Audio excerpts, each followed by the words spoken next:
해당 표현은 제가 창작한 것이 아니라 이재명 후보의 장남 이동호 씨가 인터넷 커뮤니티에 직접 올린 글의 순화된 버전이었습니다. 그마저도 불편함을 느끼신 많은 국민들께 진심으로 사과드립니다. 가장 심각한 문제는 이재명 후보입니다. 저급한 혐오 표현 외에도 2년 가까이 700회 넘게 총 2억 3천만 원 정도의 불법 도박 자금을 입금한 기록이 나왔습니다. 이재명 후보가 이를 모르고 있었다면 무관심이거나 무능일 것입니다. 그런 인물이 과연 나라를 맡을 자격이 있겠습니까? 과거 이재명 후보의 아들 어차피 밝혔으니까요. 이동호 씨가 직접 했던 얘기를 하는데 그게 맞아요? 팩트를 한번 사실관계를 확인해 볼까요? 결론부터 말씀드리면 정확한 표현이 완전히 일치하는 것은 아니지만 유사한 표현을 했던 것으로 확인되는 모양새입니다.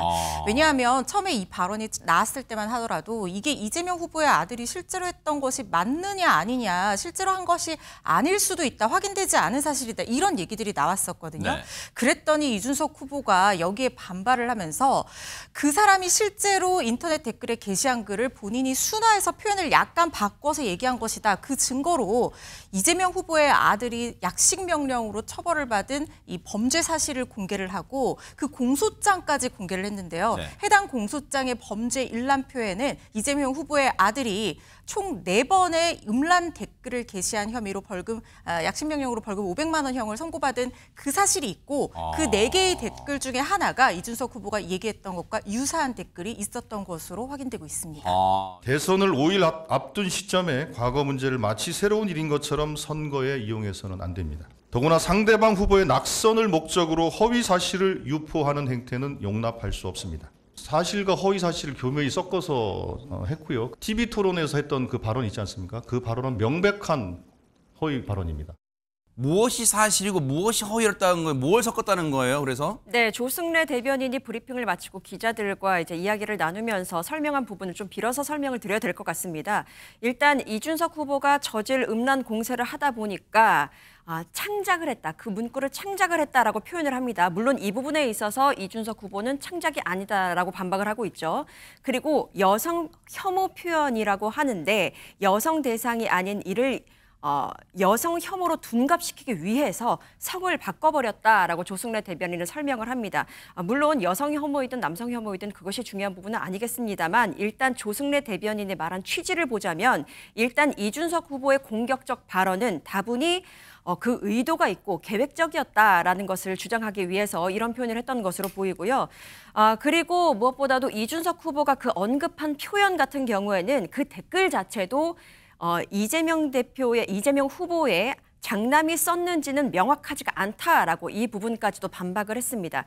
그러니까 사실과 허위 사실을 교묘히 섞어서 이준석 후보가 이야기를 했고 왜냐하면 자칫 상대방 후보의 그 낙선을 목적으로 한 허위 사실 유포가 만약에 돼버리면 일단 법적 조치를 피할 수가 없기 때문에 일단 법적 저촉은 피해야 되겠고 그런데 상대방 후보에 대해서는 흠집을 내고 싶기 때문에 이러한 과격한 표현을 TV 토론회에서 했다라는 것을 지적하고 있는 것으로 보입니다.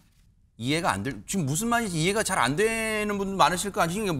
명쾌하게 뭘 정확히 사실인 부분은 뭐고 허위인 부분은 뭐고 이게 뭔지 명확해야 되는 거 아니에요? 지금 이걸 어떻게 해석하라는 겁니까 지금? 그러니까 여성이라고 특정된 댓글을 올린 것이 아닌데 여성을 대상으로 딱 이렇게 제한을 했다라는 식의 설명을 조승래 대변인이 아마 한 것이 아닌가 이렇게 생각이 됩니다. 그렇지만 그 도박 사이트에 인터넷 댓글을 달았을 당시의 그 닉네임이 과거 이재명 후보의 장남이 늘 다른 사이트에서도 사용해 오던 그 닉네임으로 밝혀지기도 했고 또 방금 전에도 설명이 있었습니다만 공소장 내용에도 구체적으로 어떤 댓글들이 있었는지에 대해서 명시를 하고 있습니다. 그중에 하나를 이준석 후보가 가지고 와서 본인은 인용을 했다고 하지만 네. 원용에 가깝게 지금 활용을 했던 것이거든요. 네. 그렇기 때문에 지금 민주당 측에서 주장하는 것도 허위다라는 말에 대해서 특별한 근거를 대기도 또 힘든 것이 사실인 것 같습니다. 네.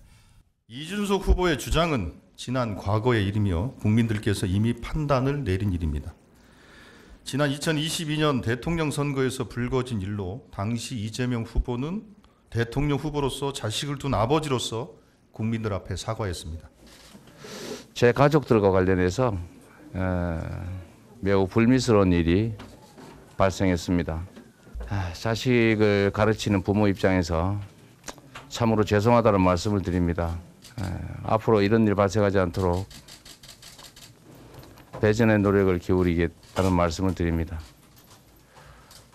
국민 여러분께 매우 죄송하다는 말씀 다시 한번 드리고 깊이 사죄드립니다.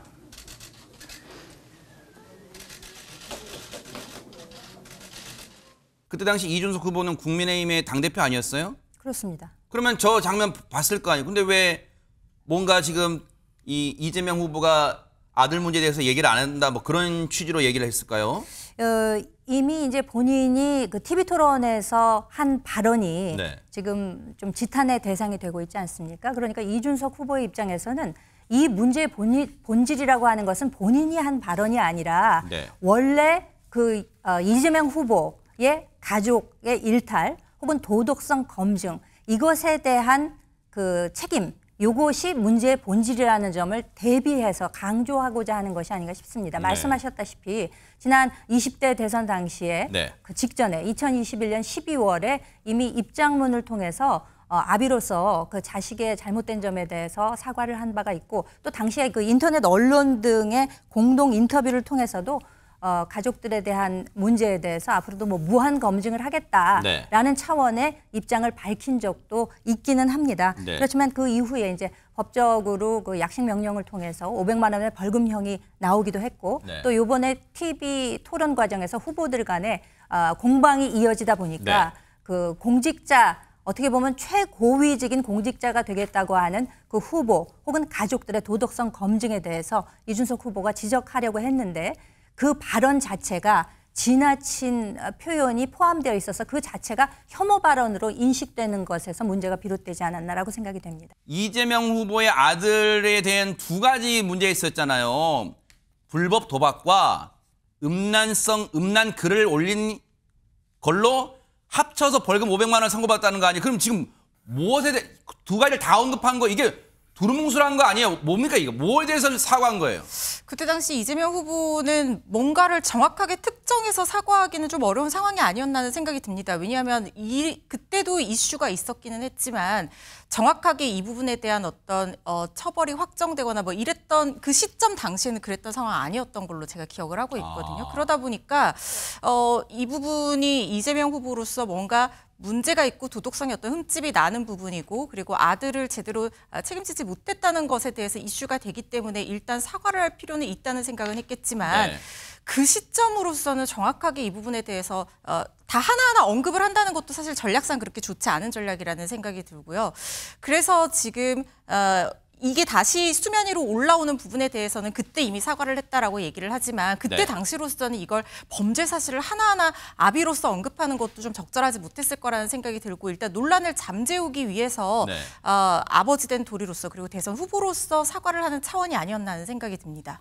공중파에서 공공연 장소에서 할 수 없는 폭언을 악의를 가지고 했는데 더구나 그것이 무슨 그나마 근거가 있어서 한 것이 아닌 조작과 사기에 해당하는 것이어서 악의적인 사기범 같은 일을 했다고 봅니다. 저는 이준석 정치가 끝났다고 보고요. 40대라는 점을 빼놓고는 아주 구악의 정치인보다도 못한 한국 정치사의 퇴물 수준의 행위를 했다고 봅니다. 이준석 후보는 이번 대선의 결과와 상관없이 결국 한국 정치에서 퇴장될 것이다 이렇게 생각합니다. 이준석 후보의 그러한 발언이 대한민국 대통령을 뽑는 TV토론 검증 과정에서 나왔는 것이 적절한가에 대한 비판이 있을 수 있다고 생각합니다. 다만 그 비판을 하기 전에 먼저 그런 발언을 먼저 했던 분들에 대한 비판이 선행되어야 된다는 것이 저는 상식적이라고 생각이 들고요. 그렇지 않고 이준석 후보만을 비판하는 것은 전 위선적인 태도라고 생각이 듭니다. 그냥 뭐 안타깝다 이 정도 하겠습니다. 오늘도 아들 발언 그래서 계속 소환을 하고 있는데 이 엄중한 시기에 내란 극복, 민생 회복에 대해서 또 국가의 운명에 대해서 좀 더 진지하게 고민하는 그런 선거가 되길 바랍니다. 굉장히 자신의 아들 문제를 걸고 넘어지는 이준석 후보에 대한 불쾌감, 불편함, 짜증 그런 게 묻어있는 얼굴인가요? 첫째 날에는 좀 이렇게 여유가 있어 보이지요. 여유가 있어 보니 이게 두 가지 의미가 있어요. 첫 번째 의미는 뭔가 하면 오히려 굉장히 당황했기 때문에 여유가 있어 보이려고 하다가 보니까 여유가 있을 수도 있고요. 또 두 번째는 뭔가 정치적 계산, 표의 계산이 올라가면서 네. 이거는 굉장히 나한테 이익이 될 수 있어. 오히려 생각해서 이제 여유가 있었을 수도 있어요. 네. 그러나 둘째 날에는 상황이 달라질 수도 있지요. 첫째 날에는 처음이어서 여유가 있었지만 생각하면 생각할수록 불쾌했을 수도 있어요. 그런 다음에 지금도 발표는 안 하지만 내부에서는 열심히 여론조사를 하고 있을 거예요. 여론조사가 움직이는 결과가 왠지 뜻합반대로 일방적이지 않다 그러면은 조금 왠지 뜻대로 안 되고 나타날 수도 있어요. 그러나 또 다른 변수는 뭔가 하면은 여기에 대해서 아드님과 직접 그 텔레 나왔었던 일에 대해서 직접 통화를 하거나 얘기하지 않더라도 어머님을 통해서는 얘기가 오가고 있겠지요. 그럼 저 아드님의 마음은 어떻겠어요? 아드님은 진짜 지금 괴로울 거예요. 결국 그 괴로움을 아버지로서 직접 보고 얘기를 듣건 얘기를 들었겠지요. 그런 다음에 아드님의 입장에서 생각해 보세요. 아드님이 알고 있는 사람들 중에 이 사실까지 모르고 있는 사람도 있었을 수 있는 거예요. 그 사람들이 전부 다 이재명 후보 아드님한테 네. 뭐 문자를 보내고 연락을 하고 해서 괴로울 거 아니에요. 그러면 이재명 후보의 마음은 굉장히 괴롭겠죠. 문제는 이 같은 부적절한 언행에 대해 아직까지 이재명 후보는 어떤 공식적인 사과나 입장을 내놓지 않았다는 점입니다. 이동호 씨는 2019년부터 2021년까지 불법 도박 사이트에 총 2억 3천만 원이 넘는 금액을 입금한 것으로 밝혀졌습니다.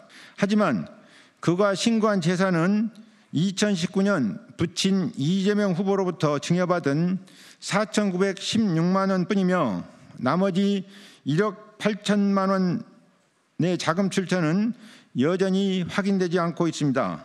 그는 2017년부터 2021년까지 소득세 납부 실적이 전무하고 현재 신고된 전 재산 불과 390만 원에 그칩니다. 더욱이 이동호 씨는 서울 삼천각에서 수천만 원 규모의 고급 결혼식을 계획 중입니다.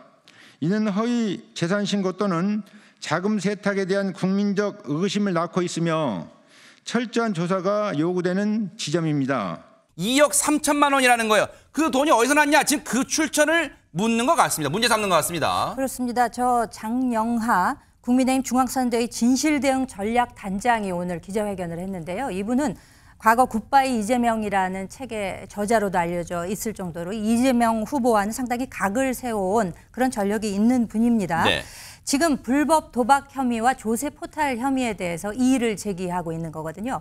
그러니까 지금 현재 그 국민적인 여론은 이준석 후보가 TV 토론에서 한 발언의 부적절성에 관해서 논하고 있지만 네. 실제 그 본질이라고 하는 이재명 후보 본인은 왜 이 문제에 대해서 사과를 하고 있지 않느냐라는 점을 지적을 하고 있고요. 네. 총 700여 회 넘게 불법 도박 사이트에서 총 2억 3천여만 원에 이르는 판돈을 굴린 것으로 지금 이해가 분석이 되고 있습니다. 네. 그렇기 때문에 2019년 이동호 씨의 신고 자산이라고 하는 것이 부친이 증여해준 4,916만 원, 그러니까 약 5천만 원이죠. 그런데 네. 총 2억 3천여만 원의 판돈이 있었다고 하면 그 차액인 1억 8천만 원은 과연 어디서 나왔겠느냐라는 점을 지적하고 있고. 그래, 돈을 출처를 밝혀라 이건가요? 그렇습니다. 네. 그러니까 혹시 뭐 증여세를 포탈했다든지 네. 불법 자금이 뭐 들어간 것은 아니냐. 이래서 조세 포탈 혐의까지도 한꺼번에 지적을 하고 있는 것입니다. 네.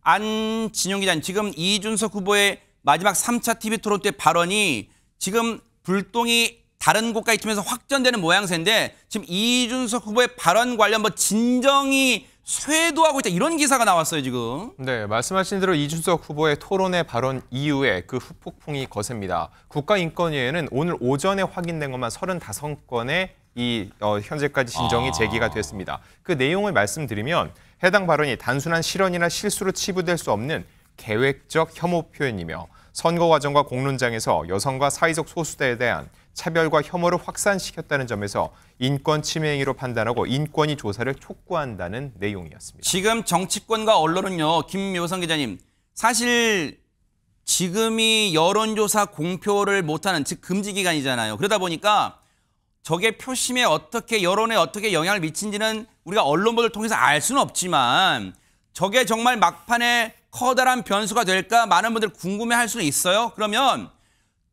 만약 저 발언으로 인한 파장으로 이준석 후보를 각종 여론조사에 지지했던, 그리고 오늘부터 사전투표가 시작됐지만 좋아하고 지지했던 분 중에 이탈표가 많아질까요? 아니면 변동이 없을까요? 혹시 이탈표가 많다면 그게 표심이 어디로 갈까요? 이재명 후보한테 갈까요? 김문수 후보한테 갈까요? 누가 좀 이렇게 만약 진짜 개인 뇌피처럼 이 추정을 해본다면요. 아무리 뇌피셜이라고 해도 그 마음이 어디로 갈지는 참 표심을 예측하기는 굉장히 어려운 것 같습니다. 그런데요, 지금 제가 아무튼 취재를 좀 해보니까 아하. 이준석 후보를 지지했던 사람들이 지금 실망감을 갖는 포인트가 우리가 지금까지 이야기했던 것과는 좀 다르더라고요. 다른 거예요? 그러니까 그 이준석 후보를 지지한 사람들의 이야기를 들어보면 네. 이번 사건은 여성 혐오를 떠나서 그러니까 후보가 아닌 그 후보가 당사자가 아닌 가족의 익명 댓글을 문제 삼았다는 것에 포인트를 두고 굉장히 실망감을 감추지 못합니다. 왜냐하면